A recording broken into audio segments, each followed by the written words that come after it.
Madame la Présidente,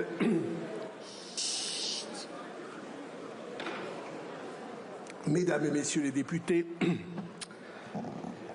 cette épreuve de vérité, comme chef du gouvernement, avec l'assentiment du Président de la République, je l'ai voulu. J'ai voulu ce rendez-vous et certains d'entre vous, les plus nombreux, les plus sensés probablement, ont pensé que c'était déraisonnable, que c'était un trop grand risque. Or, je pense exactement le contraire.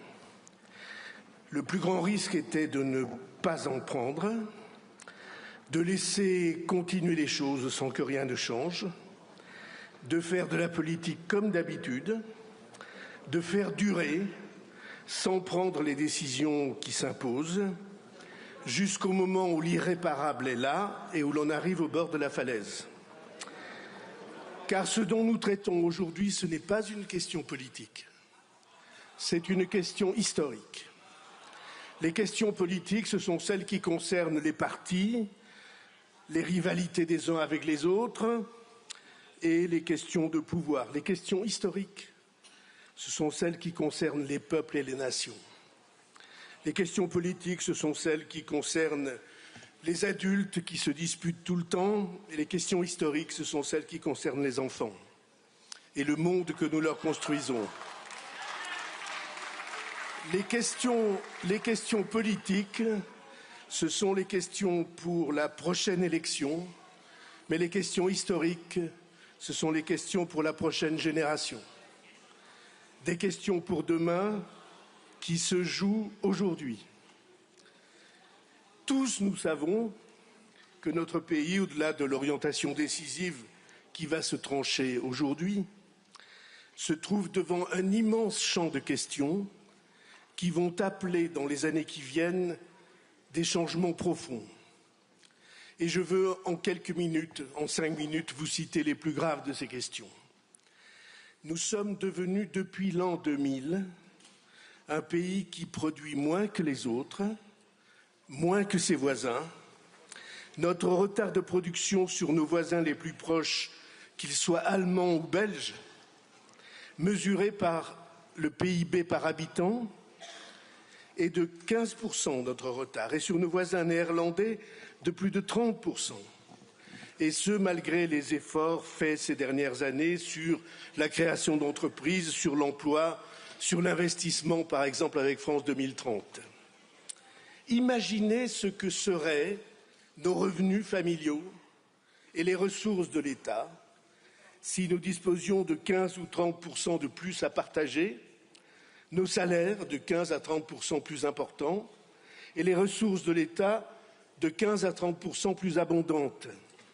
Si nous avions la production de nos voisins, la France n'aurait aucun problème de déficit, elle n'aurait pas de problème de dette. La production, c'est donc une urgence nationale. Parallèlement, et pas sans lien, nous sommes devant un immense problème d'éducation nationale. Notre école, notre collège, notre lycée, nos universités, jadis autant d'exemples pour la planète entière, sont aujourd'hui déclassés avec une chute sur la maîtrise des fondamentaux, sur l'écrit, sur la lecture, sur la langue, sur l'arithmétique élémentaire, des difficultés sur l'orientation, trop précoces, en tout cas pour moi, trop angoissantes, trop mécaniques et n'assurant pas la promesse républicaine, égalité des chances, d'où qu'on vienne, et s'il le faut, deuxième chance et encore troisième chance. Nous sommes devant une immense question de modèle social, inventée il y a 80 ans sous l'inspiration du Conseil national de la résistance et aujourd'hui gravement déficitaire, déstabilisée par le déséquilibre démographique, par le vieillissement des Français et par le déséquilibre du système des retraites. Nous sommes devant une immense question du logement. Logement des familles, parcours de la location à la propriété pour ceux qui le souhaitent, logement des jeunes, logement des étudiants et même jusqu'au logement d'urgence. Le modèle est à réinventer. Nous sommes le pays du monde qui a le mieux identifié l'enjeu écologique, le développement durable, la production décarbonée. C'est une fierté, mais en un temps où cet enjeu est battu en brèche partout sur la planète, c'est un défi de mobilisation générale. Nous sommes devant une immense exigence et une inquiétude liées à la sécurité de tous les jours, au respect de l'intégrité des biens et des personnes. Et nous savons que cette inquiétude, c'est d'abord celle des plus fragiles, et donc sécurité et justice, ce sont les deux faces de notre premier devoir d'État. Nous sommes devant la question que les migrations posent à notre pays et à nos sociétés. Les migrations liées aux différences de développement, à la misère chez les uns avec une démographie expansive, à l'abondance chez les autres avec une population déclinante, sans compter la déstabilisation climatique. Nous avons donc deux obligations, contrôler et maîtriser les arrivées et intégrer ceux qui sont et seront là, les intégrer dans ma conviction, par le travail, par la langue, par l'engagement à respecter nos principes de vie. Et je dois ajouter l'aménagement du territoire dans l'Hexagone, avec des déséquilibres entre les métropoles et les nouveaux déserts français, transport, équipement, centres de décision. Les territoires sont en demande et ont souvent l'impression que nul ne les entend. Et nos outre-mer, avec des enjeux de vie quotidienne et de destin, dont nous savons qu'ils doivent être totalement réinventés, enjeu que le gouvernement a saisi dès son installation. Tout cela est immense et urgent. Magnifique cathédrale à reconstruire pour un peuple qui le mérite, un peuple avec des capacités à nul autre pareil, au premier rang du monde pour les sciences fondamentales, pour les mathématiques, pour la physique, pour la chimie, pour la génétique, pour la pharmacie et pour les technologies, pour le quantique, pour l'algorithmique, pour la robotique, au premier rang dans le monde industriel à l'égard des empires, pour le spatial, pour l'aviation, pour les hélicoptères, pour la construction navale, pour les sous-marins, pour les centrales nucléaires. Mais tout cela, c'est une économie qui a conquis les sommets et qui doit reconstruire les camps de base, rééquilibrer son commerce extérieur, à commencer par le développement de l'agriculture, de l'industrie, de l'automobile, tout secteur où nous avons des atouts à l'équipement de la maison dont nous sommes presque absents. Mais tout cela, toutes ces questions sont aujourd'hui soumises. Allez. Ça me donne l'occasion de boire, c'est une bonne idée. Madame Chikirou, vous n'avez pas la parole. Merci de laisser Monsieur le Premier ministre s'exprimer. Mais tout cela, toutes ces questions sont aujourd'hui soumises à la question dont tout dépend, à la question vitale, d'urgence vitale, où notre pronostic vital est engagé, dont dépend notre État, notre indépendance, nos services publics, notre modèle social. C'est la question de la maîtrise de nos dépenses, la question du surendettement. Votre soutien, l'accord minimal sans lequel je ne pourrais pas poursuivre ma mission, je le demande à l'Assemblée nationale sur un seul point mais décisif, le constat de la situation du pays. La France n'a pas connu de budget en équilibre depuis 51 ans. Depuis 51 ans, tous les ans, les dépenses s'accroissent, les déficits se répètent et les dettes s'accumulent. Tous les ans, nous dépensons plus que nos ressources de l'année et souvent beaucoup plus. Alors cela se justifie bien sûr lorsqu'il faut passer des crises. La crise des subprimes, crise financière mondiale sous Nicolas Sarkozy, et l'incroyable succession de coups du sort depuis 2020, le Covid, la guerre en Ukraine, la crise énergétique, l'inflation et les menaces de tout genre. Mais nous dépensons, mais nous ne revenons jamais en arrière. C'est devenu un réflexe et pire encore une addiction. Les dépenses ordinaires du pays, les dépenses pour notre vie de tous les jours, pour les services publics, pour les retraites, pour rembourser nos feuilles de sécu. Nous avons pris l'habitude de les financer à crédit, donc dépassement systématique de dépenses. Chaque année, pour acquitter chaque euro de dépenses, chaque euro de dépassement des dépenses, il a fallu emprunter, comme un ménage ou une entreprise emprunte à la banque quand ils ont un déficit. Un euro de déficit, c'est un euro de dette supplémentaire. Et l'addition des déficits par milliards tous les ans nous a conduit à une écrasante accumulation, 3 415 milliards d'euros de dette à l'heure précise où nous parlons. Cette accumulation a un prix. C'est la ponction que le service de la dette représente tous les ans, ce qu'il faut payer aux créanciers pour les intérêts et la part de capital qu'on doit rembourser. Et cela, on est obligé de l'acquitter, sinon c'est la banqueroute. Si on ne le faisait pas, on ne trouverait plus à emprunter 1 centime. Or, nous ne pouvons pas vivre dans un pays comme le nôtre sans emprunter pour payer les fonctionnaires ou pour les retraites ou pour la sécu, ni pour remplir nos obligations d'emprunteurs.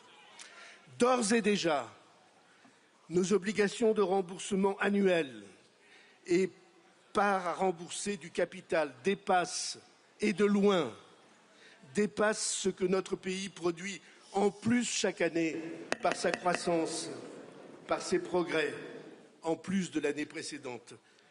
Il faut avoir les chiffres précis en tête, parce que ces chiffres ne sont pas du tout abstraits. Ils disent une chose évidente et que nous ne pouvons pas faire semblant d'ignorer. Chaque année, à notre rythme annuel de croissance et d'inflation, chaque année, la France, en plus de l'année précédente, produit pour un montant de 50 milliards d'euros environ. Face à ces 50 milliards en moyenne, en 2020, les annuités qu'il nous fallait verser représentaient environ 30 milliards par an. 50, 30. En 2024, c'était 60 milliards. Cette année, 67 milliards. L'année prochaine, en 2026, 75 milliards. L'année suivante, 85 milliards. Et à la fin de la décennie, dit la Cour des comptes, 107 milliards. 50 milliards créés par le travail, plus de 100 milliards transférés à nos créanciers. Le double. Autrement dit, tout le travail, l'inventivité du pays pour progresser pendant une année, tout ce progrès que nous voulons pour les nôtres, pour nos enfants, est entièrement reversé à nos créanciers. Et la majorité de nos créanciers, 60%, sont étrangers. Ce sont donc des dépenses obligatoires totalement improductives. Pas un emploi de plus, pas un service amélioré, pas un équipement mis en place. Notre pays travaille, croit s'enrichir et tous les ans s'appauvrit un peu plus. Mesdames et messieurs les députés, c'est une silencieuse, souterraine, invisible et insupportable hémorragie. Et si c'est insupportable, on ne doit pas le supporter. C'est le sens de la déclaration du gouvernement devant l'Assemblée nationale. Comme capitaine du navire, informé de la voie d'eau, qui s'élargit sans cesse, du flot qui envahit nos cales, je dis que notre devoir est d'abord et tout de suite de nous mettre à l'étancher et de nous y mettre tous. Alors, on me dit, mais c'est pas urgent, ça peut attendre. Vous êtes trop impatient, vous voulez aller trop vite. Le bateau flotte encore. Il ne faut pas troubler les passagers et l'équipage. Là est précisément la confrontation des points de vue. Là est la prise de responsabilité de chacun. Je dis au contraire que si nous voulons la sauvegarde du navire sur lequel nous sommes et sur lequel sont nos enfants, il faut agir sans retard. Et ce n'est pas hors d'atteinte. Cela demande seulement la mobilisation de tous et un effort modéré de chacun si l'on s'y prend à temps. Mais il convient même brièvement d'élargir l'analyse, de dépasser les conséquences que je décris sur la vie des Français et d'envisager, je veux le faire devant vous, ce que seraient les conséquences sur le destin de la France. Nous tous, d'où que nous venions, nous sommes les héritiers de la France. C'est ce destin unique entre les peuples, d'une puissance moyenne par le nombre de ses habitants, mais à vocation universelle, qui nous a fait ce que nous sommes. Et aujourd'hui, le destin de la France, notre nation écrite dans l'histoire, se trouve menacé par nos quotidiennes impérities. Pour une nation, la question de l'influence est vitale, la capacité à faire rayonner ses valeurs, nos valeurs françaises et universelles, partout menacées, les droits de l'homme et d'abord le droit des femmes, le droit au respect et à la liberté des femmes, le droit des enfants, le droit à la liberté et au respect de la vie privée, le droit à la libre opinion, à la libre conviction, le droit à la libre religion, à la libre philosophie, le droit à se former. Cet ensemble de droits, comme il n'y en eut jamais de plus complet dans le monde, depuis que le monde est monde, tout cela, qui le défend, sinon la France? Et comment la France peut-elle défendre cet ensemble de valeurs, lui donner sens en elle-même et par l'Union européenne, si elle s'avère faible, si elle a perdu sa crédibilité en perdant sa souveraineté? C'est ainsi que nous ne sommes pas à cet instant défenseurs de nos seuls intérêts, de notre santé, de notre prospérité. Nous sommes les défenseurs menacés d'un bloc de valeurs lui aussi menacé. De notre capacité à l'indépendance et à la souveraineté dépend notre capacité d'influence. Du respect que la France impose aux autres dépend le respect qu'on portera à ses valeurs. La soumission à la dette, c'est comme la soumission par la force militaire. Dominée par les armes ou dominée par nos créanciers, du fait d'une dette qui nous submerge, dans les deux cas, nous perdons notre liberté. Et dans les deux cas, il ne tient qu'à nous de nous émanciper, de retrouver le chemin de la liberté. Cela ne demande qu'un effort sur nous-mêmes. C'est pourquoi la France, sous l'autorité du président de la République et par le vote des parlementaires, a choisi un plan d'équipement de ses armées, de ses hommes et de ses matériels, la loi de programmation militaire. Cette loi, vous le savez, il est nécessaire non seulement de la respecter, mais de l'abonder par des investissements complémentaires décidés en raison des dangers de toute nature auxquels notre pays et notre continent sont exposés. Ces investissements complémentaires nécessaires sont inscrits pour 3 milliards supplémentaires dès cette année dans le plan que nous avons présenté aux Français au mois de juillet. C'est pourquoi, de la même manière, le gouvernement propose un pays au pays un plan pour aller vers le désendettement, pour que la France échappe en peu d'années à l'inexorable marée de dettes qui la submerge. En 4 années, et c'est un délai raisonnable dans la vie d'un pays et de ses habitants, ce n'est pas que nous n'aurons plus de dettes, mais notre dette n'augmentera plus. Et voilà le plan. Atteindre en 2029 le seuil de 3% des déficits publics annuels, seuil à partir duquel la dette n'augmente plus. Et si la dette n'augmente plus, alors le travail des Français, leur inventivité, leur créativité, leur confiance retrouvée remettront le pays à flot et nous le croyons plus vite qu'on ne croit. Tout nous y invite, les technologies d'un monde qui va de révolution en révolution, l'intelligence artificielle, notre créativité intellectuelle, culturelle, artistique, notre recherche. Si nous savons nous libérer de ces chaînes qui nous entravent, alors tous les épanouissements seront ouverts aux Français d'aujourd'hui et aux générations qui viennent. Tout est prêt, tout est en germe, ne manque que la détermination de ceux qui veulent en sortir. Cela oblige à des efforts, mais des efforts modérés, je le disais, des efforts qu'un pays doit considérer supportables, dépenser un peu moins que ce qui était attendu ou programmé, freiner les dépenses, les étaler dans le temps, mais affirmer devant nos concitoyens et à la face du monde que si personne ne sera abandonné, ce sont d'abord et avant tout les plus jeunes d'entre nous dont nous devons nous occuper. J'ai été frappé des messages que j'ai reçus pour avoir évoqué les plus jeunes et le poids qui pèse sur leur génération.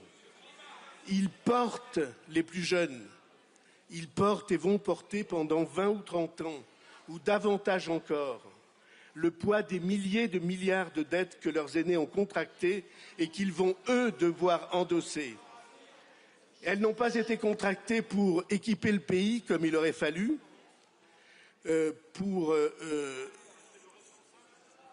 pour décider de leur avenir. Ces milliers de milliards de dettes ont été consacrés à éponger les dépenses courantes de la vie de tous les jours qu'un pays normal devrait assumer à chaque génération pour son compte. Depuis des décennies sur ce point, nous avons rompu le contrat de confiance entre générations qui est la base du contrat social. J'ai été frappé de vérifier combien les jeunes se sentent génération sacrifiée. Ils disent « nous n'aurons pas de retraite ». La retraite, ça ne sera jamais pour nous. Et le double enjeu qu'ils rencontrent aujourd'hui, oui, oh, je sais très bien que vous voulez qu'on augmente encore les charges sur leurs épaules. Eh bien, nous croyons exactement le contraire. Nous pensons qu'il faut les alléger de manière qu'ils soient libérés de l'esclavage dans lequel on les plonge.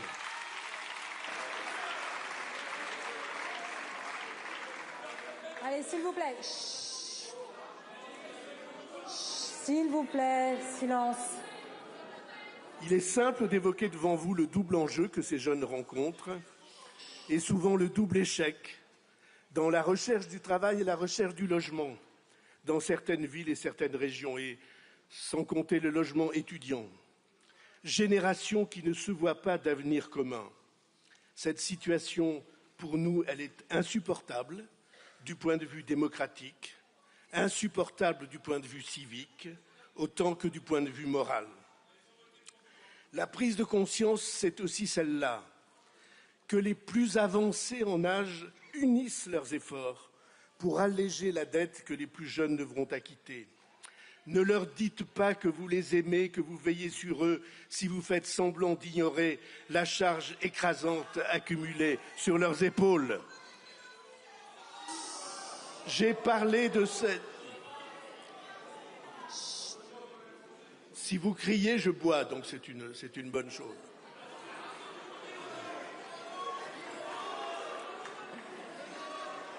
Allez, s'il vous plaît, mes chers collègues. Je viens de parler de prise de conscience. Allez. Et ayant vécu ces derniers mois cet exercice inédit et je crois sans précédent de transparence entre citoyens, j'ai vu la puissance des forces qui veulent qu'on continue à fermer les yeux. Alors certes, il y a un fait nouveau. Depuis quelques semaines, depuis que nous avons commencé ce travail, la première phrase de cela est devenue « Nous ne nions pas la situation ». Mais ils ajoutent aussitôt « Nous sommes en désaccord avec la méthode, avec les décisions prises, avec le rythme du désendettement, avec l'identification des causes, et nous combattrons cela de toutes nos forces, et c'est pourquoi nous voulons faire tomber ce gouvernement qui nous invite à l'effort ». Les uns disent, et ne croyez pas que j'ignore l'efficacité du discours, ce sont les immigrés qu'il faut mettre à contribution. Ce sont les étrangers qui sont la cause de tout. C'est auprès de cela que nous gaspillons notre argent et qu'il faut taper dans la caisse. Ou bien, variante de la part des mêmes, c'est l'Europe, nous nous ruinons à respecter nos engagements. 20 milliards là, 10 milliards ici, et en effet, c'est plus facile. Je suis d'accord, je l'ai dit, pour qu'on vérifie mesure par mesure s'il y a des anomalies, des injustices au détriment de nos compatriotes. J'ai pris la décision d'intervenir à ce sujet cette semaine sur l'aide médicale d'État pour faire entrer dans la norme le rapport présenté par Claude Évin et Patrick Stefanini Et j'ai été heureux qu'il rappelle que c'est le premier gouvernement qui prend en compte leur rapport depuis 2 ans qu'il a été déposé. Mais j'ai entendu des voix qui disaient « tout ça nous soulève le cœur ». En tout état de cause, l'addition des économies est très loin de représenter un ordre de grandeur à la dimension du problème. Ou bien, autre discours, ce sont les riches qu'il faut faire payer. Et là encore, je ne sous-estime pas l'efficacité du discours. Bernard Arnault est devenu figure emblématique. Lui et ses semblables sont devenus les cibles emblématiques d'une pensée magique. Ils sont comme ces poupées vaudou dans lesquelles on plante des aiguilles pour les atteindre, j'imagine, au portefeuille. On m'accordera que je ne suis ni un défenseur attitré, ni un stipendié de ces réussites. Mais je n'oublie pas ce qu'elles font tous les jours pour le pays. L'excédent du commerce extérieur dans le secteur du luxe, c'est 40 milliards d'euros par an. Et la valorisation et l'image de la France qui contribue à l'industrie comme au tourisme représentent des dizaines de milliers d'emplois. Alors on nous dit qu'il suffit de prendre ce qu'ils ont, ou une large part de ce qu'ils ont, ou chaque année 2% de ce qu'ils ont, et les problèmes de la France seront réglés. On oublie 2 choses essentielles. La première est qu'un pays comme le nôtre a besoin d'investisseurs. Le 1% des plus hauts contribuables assume une large part de l'investissement privé dans l'appareil productif en France. Et on oublie une deuxième conséquence. Dans le monde de frontières ouvertes où nous vivons, ceux qui sont ciblés ont une réplique très simple et très immédiate. Ils déménagent. Ils ont pléthore de pays où ils peuvent trouver un refuge fiscal. En Europe même, le Luxembourg, la Belgique, les Pays-Bas, pour les entreprises, demandez à nos voisins britanniques. Ils ont décidé de taxer les étrangers qui étaient exonérés de fiscalité. Ceux-là ont déménagé. La conséquence immédiate a été l'explosion du prix de l'immobilier à Milan. Mentionnons au passage, et François Hollande le sait bien, que ce type de fiscalité est interdit par le Conseil constitutionnel, qu'il a depuis longtemps déclaré confiscatoire et donc inconstitutionnel. Mais je réaffirme ici. S'il vous plaît. Allez, chacun pourra s'exprimer le temps venu, s'il vous plaît. On écoute le Premier ministre dans le calme. Merci. Chut. Allez. Mais je veux réaffirmer ici qu'il conviendra de trouver un type de contribution qui fasse que les très hauts revenus et les très hauts patrimoines soient appelés à participer spécifiquement à l'effort national et qu'un travail en profondeur soit conduit pour éviter que soient mises en place ou que se perpétuent des stratégies d'optimisation fiscale manifestement anti-égalitaires et bien que juridiquement correctes, moralement discutables.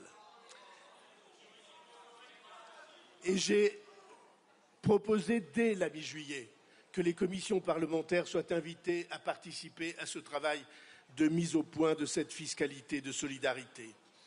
Les solutions de facilité, celles qu'on vante aux Français à longueur de discours, ne suffiront jamais. Notons au passage qu'entre ceux qui affirment « nous allons instituer 20 ou 30 milliards d'impôts nouveaux » et ceux qui stipulent « pas un euro d'impôt supplémentaire », entre ceux qui disent « nous allons prendre les ressources dépensées pour les étrangers » et ceux qui déclarent qu'ils s'y opposeront jour et nuit et jusqu'au bout. La conjonction des forces qui annoncent qu'elles veulent additionner leur voix pour faire tomber le gouvernement, c'est un tohu-bohu qui se prépare pour la France. Et pardonnez-moi de le rappeler à ce moment,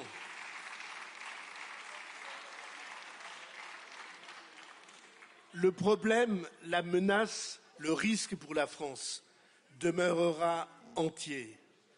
Parce que, mesdames et messieurs les députés, vous avez le pouvoir de renverser le gouvernement, mais vous n'avez pas le pouvoir d'effacer le réel. Le réel demeurera inexorable. Les dépenses continueront d'augmenter plus encore. Et le poids de la dette, déjà insupportable, sera de plus en plus lourd et de plus en plus cher. Il n'y a donc qu'un seul chemin pour que notre pays s'en sorte. Aujourd'hui, comme dans les années 50, quand le général de Gaulle et un peu plus tôt Pierre Mendès France affirmaient tous les deux, dans le même sens, pour l'un, qu'un pays qui n'est pas capable d'équilibrer ses finances publiques est un pays qui s'abandonne, et pour l'autre, je refuse que l'équilibre des finances publiques se fasse par l'accroissement chronique de la dette. C'est la question précisément qui est posée aujourd'hui. Mesdames et messieurs les députés, dans cette démarche inédite qui vise à mettre tous les parlementaires face à leurs responsabilités propres, personnelles, humaines, tous ceux qui voient bien que quelque chose ne va pas, même s'il est plus commode d'ignorer cette évidence, dans cette démarche, il y a une certaine idée de la démocratie et du gouvernement d'un peuple. J'ai choisi de m'adresser à vous comme si le destin n'était pas écrit, comme si la réponse de l'Assemblée nationale à l'engagement de responsabilité n'avait pas été annoncée partout, à cor et à cri, sur tous les tons et toutes les antennes, de la part du plus grand nombre des groupes de cette Assemblée. Je m'adresse à vous en prenant au pied de la lettre nos principes énoncés à l'article 27 de la Constitution. Le droit de vote des membres du Parlement est personnel, ce qui veut dire en principe que les mots d'ordre n'ont pas leur place ici. Ce qui a sa place ici, c'est la conscience personnelle de chacun des députés de la nation.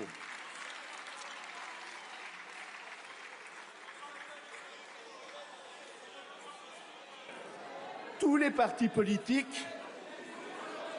qui ne font pas partie du gouvernement. S'il vous plaît.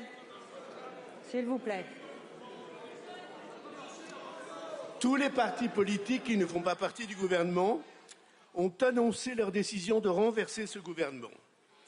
Exploit tout relatif, permettez-moi de le signaler, puisque ce gouvernement est sans majorité, ni majorité absolue, ni majorité relative, gouvernement dont la chute irrévocable, je le sais bien, était annoncée depuis la première minute de son existence.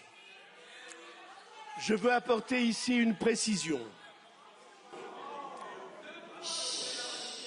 J'ai une haute idée des mouvements politiques. Je me suis engagé quand j'avais à peine plus de 20 ans dans celui auquel j'adhère encore aujourd'hui. Je ne l'ai jamais quitté. Je l'ai défendu quand nous n'étions qu'une poignée à y croire encore. Je l'ai porté envers et contre tous. Et je suis fier de la génération de responsables qui m'entourent aujourd'hui. Et je suis certain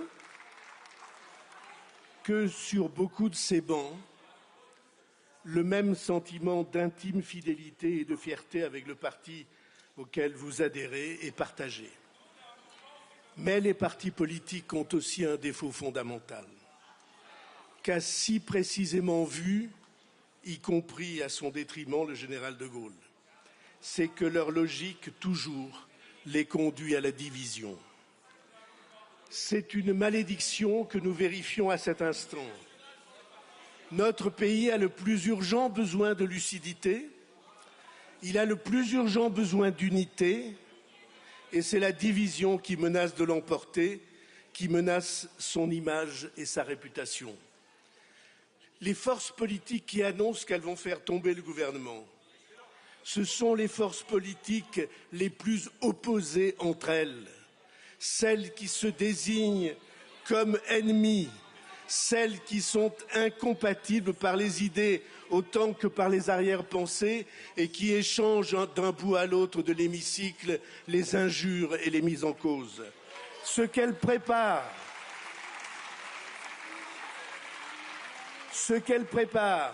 si leur logique de division l'emporte, J'ai déjà utilisé le terme, c'est le tohu-bohu, le désordre, où chacun hurle dans son coin et dont rien de bon ne peut sortir. Le gouvernement, par ma voix, engage devant vous sa responsabilité. Ce qui signifie que par ma voix, à la tribune, il dit « Mesdames et messieurs les députés, le problème dont nous vous saisissons, comme représentants de la nation, nous paraît si grave, il implique si profondément chacun de nos concitoyens qu'il requiert votre soutien. Sans un soutien minimal de la part des Français représentés ici par leurs députés, l'action exigeante et courageuse que la situation implique n'a aucune chance de pouvoir s'imposer. Et s'il n'y a pas ce soutien minimal, cette entente minimale entre les grandes sensibilités du pays sur le constat et sur l'impérieuse trajectoire de redressement, alors l'action du gouvernement serait vouée à l'échec et pire encore, elle n'aurait pas de sens. S'il s'agit toujours de faire semblant, de ménager la chèvre pour obtenir le chou, de se rendre aux logiques de marchandage et de division, de dissimuler l'essentiel pour communiquer sur le secondaire, en sachant qu'on continue la marche vers l'accident, je vous le dis, je ne serai pas l'homme d'une telle politique. Je crois au compromis, mais je crois au compromis quand il respecte l'essentiel, la vérité des hommes et des choses, la hiérarchie des ordres et des urgences. Je crois au compromis qui ne se construisent pas sur l'ambiguïté. Requérir le soutien du pays lorsqu'il faut agir, c'est pour moi l'article premier du contrat démocratique. Dans des domaines aussi sensibles, je n'ai jamais cru à l'épreuve de force. Je crois à la conviction partagée. Et je crois qu'il convient de vérifier cet accord de fond auprès des Français ou de leurs représentants chaque fois que nécessaire. Ma conviction, c'est qu'au fond, au point où nous en sommes arrivés, il ne reste que deux chemins.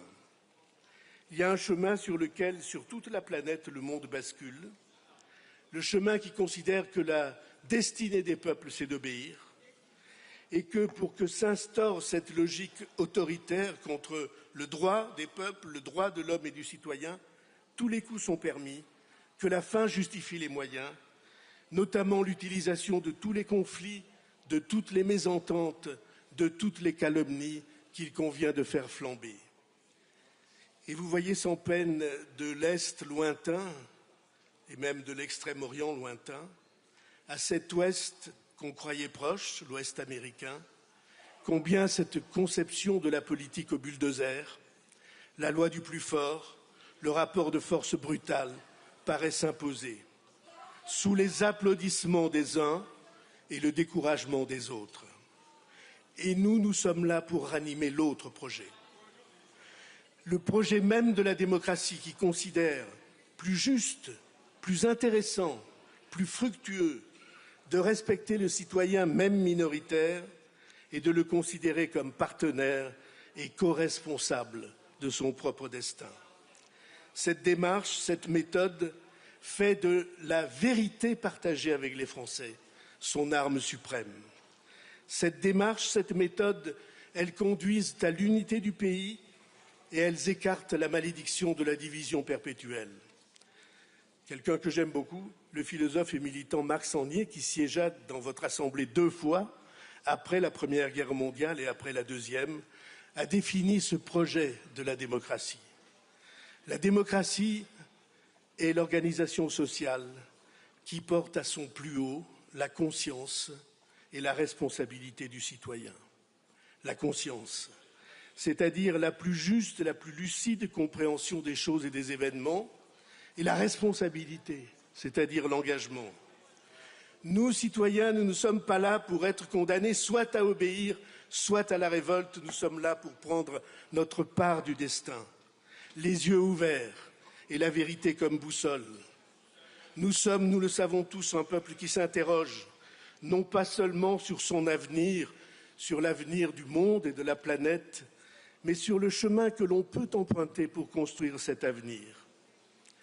Ce que dit, mesdames et messieurs les députés, ce que dit le moment que nous vivons, c'est qu'il y a un chemin, et c'est le seul pour la France, celui de la vérité partagée et du courage qu'on choisit ensemble. Je vous remercie. Merci beaucoup, Monsieur le Premier ministre.